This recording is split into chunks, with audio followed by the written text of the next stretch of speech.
On the 19th of February 2024, the UK government officially released a new official statement to further explain some of the changes that's going to take effect on the dependent visa, skilled worker visa, the Ukraine scheme, among many other visa categories being affected. And this official statement is legal binding. It means that from the dates mentioned in that statement, some of the changes and the policies will definitely take effect. There's no going back at this point. So in this video, I'm going to share with you all of those changes that been implemented to take effect. The statement being enforced or stated on the new publication on gov.uk on the 19th of February 2024. So if this sounds like something you'd like to know, don't go anywhere, keep watching till the end. And if you're coming across this channel for the first time, please do well to hit the subscribe button to join the amazing growing family. And my returning subscribers, thank you guys for being here. I really do appreciate you guys. So without further ado, let's get right into the video. Before I get right into the video, I'd like to give a special shout out to the sponsor of this video, SWAPMONEY. Now, if you're looking at transferring pounds to naira, naira to pounds, or pounds to 30 other currencies across the globe, then you definitely want to download SWAPMONEY. Now, with SWAPMONEY, you're able to make transfers without any hassle. Now, for me personally, it took me less than 10 minutes to open my SWAPMONEY account. And the question is, what are the benefits you're going to get if you open an account with SWAPMONEY?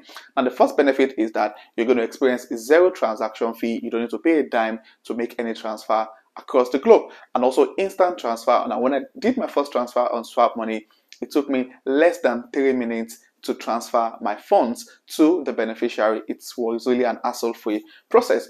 And that benefit of opening an account with SWAPMONEY is that you also experience dual beneficiary payment. And also, you also experience real-time competitive exchange rates. Now, compared to the competitors, SWAPMONEY offers a real-time exchange rate whereby you get to know what exactly is the current rate at the point of making your transfer. And that thing you also get from SWAPMONEY is continuous referral bonus earnings. So you can get as many people to join SWAPMONEY through your referral link, and you also get a bonus while doing so. So guys, what are you waiting for? Go on Apple Store, Google Play Store, and download SWAPMONEY. You can also use my referral code DANIELJ while opening your account with SWAPMONEY. So all you need to do is to go to the description of this video, click on the link, download SWAPMONEY, and start making your money transfer with ease. Trust me, you'll be glad that you did.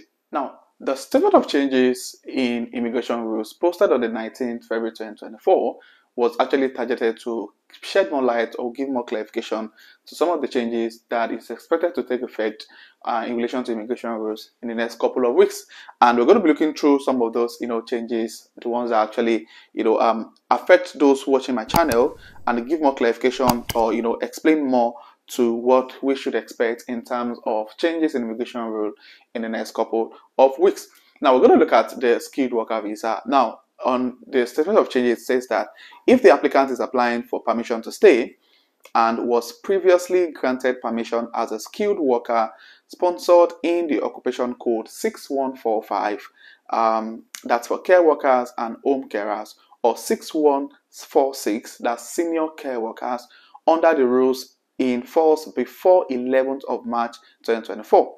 And since then has continuously had permission as a skilled worker sponsored in either or both these occupation codes, and is applying to continue working with the same employer or applying to work with another employer in the same sector.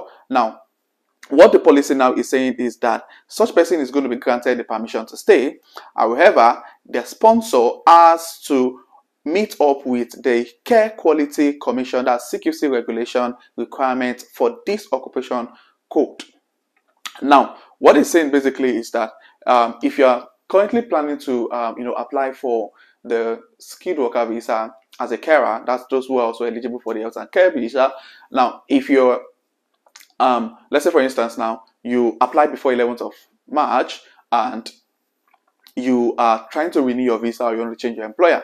Now, what this policy now is saying is that For such people in that kind of situation, if they're getting a new employer or they're getting a new sponsor, now those sponsors don't necessarily need to meet up with the CQC requirements before they can be granted a visa.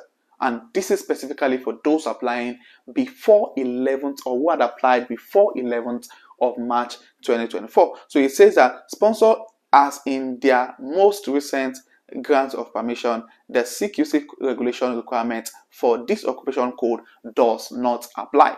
However, if you're applying for the health and care visa or the skilled worker visa under the occupation code mentioned earlier, and you're applying after 11th of March 2024, your employer is legally expected or mandated to meet up with the CQC regulation requirement before they can sponsor you. So this one thing I tell people who are looking at the health the skilled worker visa as carers or senior carers is the fact that before you accept any appointment or even apply at all to any organization to sponsor your visa, you need to go on CQC website to confirm the status of that particular employer. You don't want to have shared a couple of videos with you guys, sharing with you guys how people are currently in a lot of situations right now. So many of them have lost their visa, so many of them, their sponsors have lost their license, and they have less than 60 days to leave the country.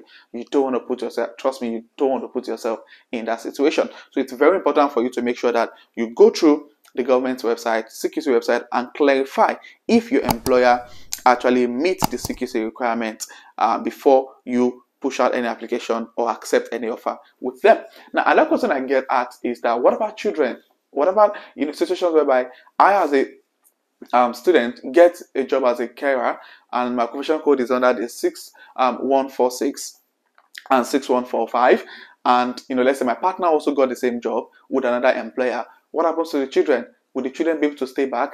Are they going to become illegal in the UK, the country? Now listen to what the statement of changes has to say. It says that in appendix children, where this A and B refers to the applicant applying as a child of a person P. Now P must not be a skilled worker visa sponsored for a job in the occupation code 6145 care workers and home carer or 6146 senior care workers. It is important. So if a child is applying for a visa as a dependent, what the UK government website is saying right now is that the primary applicant, the parent of that child, should not, it's not even should, it said must not be a skilled worker sponsored for a job in the occupation code 6145 and 6146. So if you're a parent and the job you're going to get after 11th of March as the occupation 6146, 6145, your children cannot apply as your dependent. It's very important. And even your partner also cannot apply as a dependent. Now, they can only apply as a dependent unless was or is being granted entrance or permission to stay as a skilled worker visa sponsored in the occupation code 6145 care workers or home carers or 6146 senior care workers under the rules in force before 11th of March 2024. This is extremely important. So you don't want to put your children in situations whereby you then apply for the skilled worker visa after 11th of March 2024. You got a visa, all well and good, but your children cannot apply for dependent visa under you if you're under the following shortage occupation code 6145 or 6146. So it's important you read through your COS before you push out that application. And that way they might actually be able to apply is since the grant of entry or permission to stay in P has continuously had permission as a skilled worker visa in either of both occupation code before 11th of March 2024. So if this happened before, then your children can always apply for the dependent visa anytime. However, if that didn't happen before 11th of March 2024, they can't apply as your dependent. Now, another thing you need to put attention or pay attention to is the fact that for 6146 senior carers, all jobs substitute 6146 senior carers, job with a working location in England are only eligible for this occupation code where the sponsor holds regulation with the CQC and is currently carrying on a regulated activity. Now, for the 6145, it's saying that with a working location in England, are only eligible in this occupation code where the sponsor also holds registration with CQC and is currently work. So the CQC regulation is extremely important for any of these jobs. So make sure that you confirm that your employer has meets up with these requirements. Now, aside from those who are currently in the UK or planning to move to the UK, for those who actually came into the UK through the Ukraine scheme that was, brought into place during the Ukraine-Russian law, there's actually some changes also made on their policy. It says that now the appendix sets out 2 routes for those affected by the conflict in Ukraine. Now, the Home for Ukraine sponsorship scheme for those making application outside the UK, and the Ukraine extension scheme for those who are in the UK. So the good news is that for those who are already in the UK, there's an extension scheme which was currently recently proposed by the UK government. And the scheme basically is saying a Ukrainian national who is outside the UK may qualify under the Home of Ukraine sponsorship scheme if they have any approved sponsor who will provide them with accommodation for at least 6 months. A child who is not applying with or intending to join their parent or legal guardian in the UK must have an approved sponsor who was approved for the child by the local authority before the application is made, and must have agreed to accommodate the child for at least 18 months. And the good news also about the Ukraine scheme is the fact that now for those who are in the UK on the Ukraine scheme, the new update now is the fact that they can now extend their visa by another 18 months. So many people who came into the UK through the Ukraine scheme are looking at leaving the UK in 2024 because their visa is going to expire. However, the new changes is now saying that they can now extend their visa for another 18 months to remain in the UK, which is a really, a fantastic news for those who flee from Ukraine because of the war. So if you have any friend who came into the UK from Ukraine, you need to share this information with them so they are aware of the fact that they can extend their visa. So yeah, these are some of the changes being made by the government in relation to UK immigration policy. If you find this video resourceful, click on the like button. If you're coming across this channel for the first time, do well to hit the subscribe button. And my returning subscribers, thank you guys for being here. I really appreciate you guys. So this will be the end of this video, and I'll see you guys in my next video. Thank you.